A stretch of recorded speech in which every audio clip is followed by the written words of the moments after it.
بدعاتنا د تکبرنا د ریانا د سمعاتنا خودپسندی و غیره نور کله چې تورات رالی د موسی علیه السلام په امت کې علما هم ول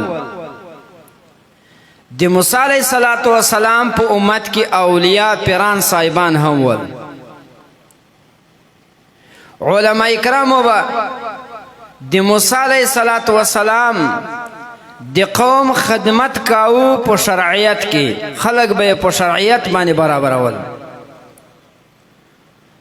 او هغه اولیاء صوفیا یا د مرو تاسو په اصطلاح باندې پیران صاحبان دغه به د خلقو د باطن اصلاح کوله خو کله دا دواړه سره جوړو د فرانو او د علماو په مابین کې عداوت او دشمنی نه وه یو دین و دین موسوی کتاب یو تورات پیغمبر یو حضرت موسی علیه السلام خو چې کله د علماو او د فرانو صاحبانو په مابین کې اختلاف شروع سو دا اختلاف ډیرېدو دومره زیات سو چې تقریبا یو اویا فرقې پکې جوړې سولې په دې یو اویا فرقو کې دا اویا فرق دا ټول باطل فرق وو یوه فرقه ناجیه وه چې هغو به پیرانو ته هم ویل چې خیال کوئ د علماو سره دا د موږ رهنمایان دي علماو ته به یې هم ویل چې پام کوئ د دې اولیاو سره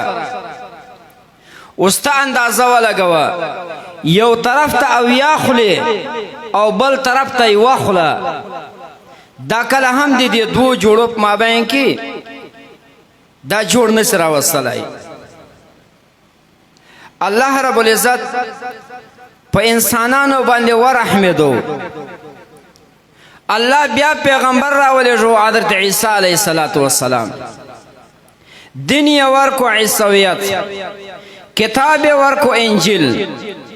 ام په دغه انجیل کې الله رب العزت بیا بیان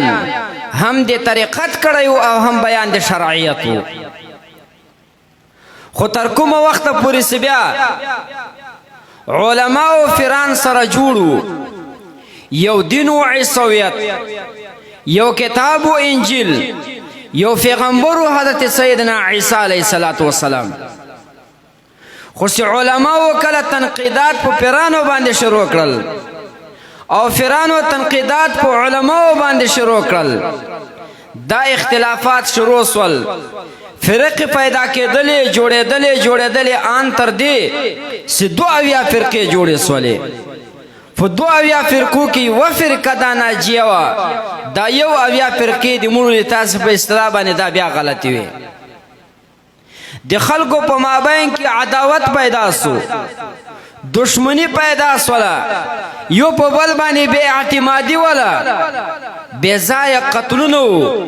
بدۍ وې او خلک په دې باندې مجبور سول چې خپلې علاقې پرېښودلې بلې خواته تلل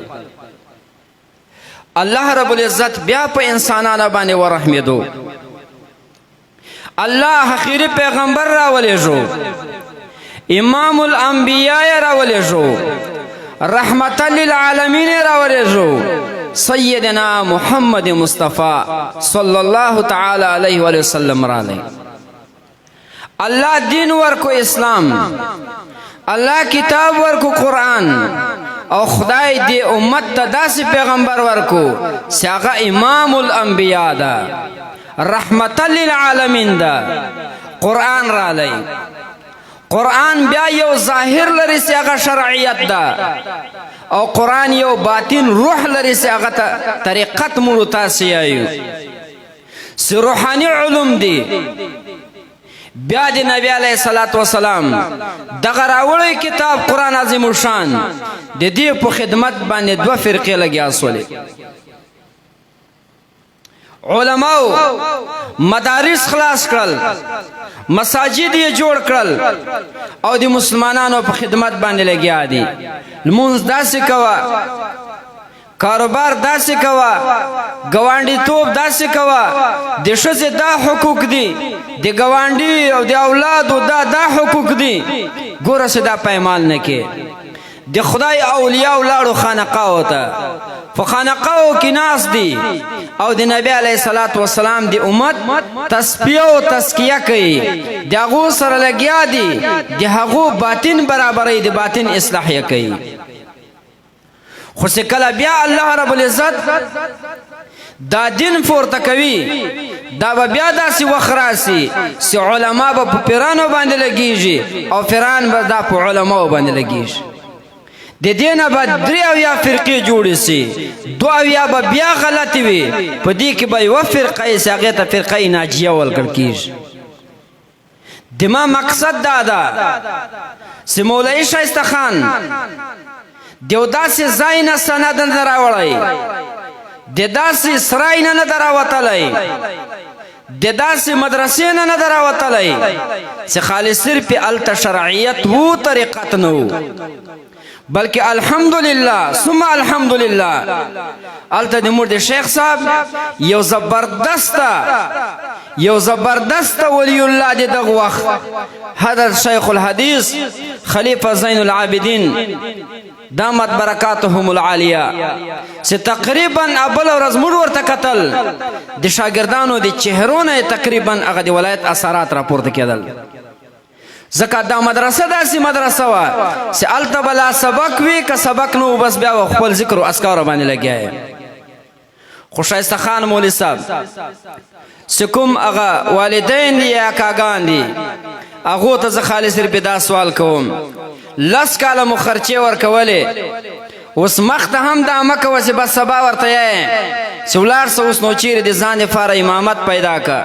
یا مدرسه پیدا که، راوړه یې ذاتیه سره خورو. دا داسې انسان تاسې په کور کې پرېښی ده چې یوه دومره سخته ورځ به راسي چې په هغه ورځ به د یو چا ته مخ نه اوړي، لیکن الله رب العزت به د دغه د پټکیو دا ژیرې ته دومره قدر ورکړي چې بیا به د خدای دغه سخت عذاب نه خلاص کړي.